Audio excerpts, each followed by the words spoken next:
Well, that actually has a false premise in it, and that is that free will is strictly an exercise of individual choices. No, free will in part is the moral responsibility that we bear for how we interact with other people.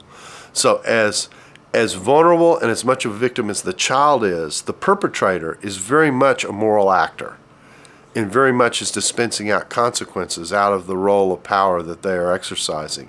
And that is an exercise of free will. And of course, what we're supposed to do as part of a responsible society is that when we see that injustice or we see that act of wrongdoing, we as a community and a society are supposed to act against it and act and do what we can to prevent it, to stop it. We're to come to the defense of the defenseless, if you will.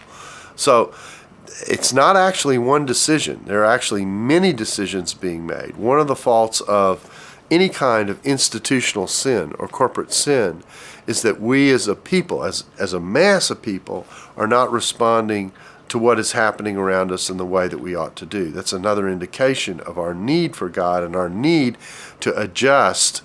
The theological word is repent, okay, and think about how to live differently and live more responsibly. So that free will question is a little too isolated. Yes, the child's a victim. Yes, it's a tragedy what happens to the child. Yes, there's injustice. But what it also exposes is our need as a group of people, as a society, as a corporate entity, to be more responsive to God so that those kinds of activities won't happen.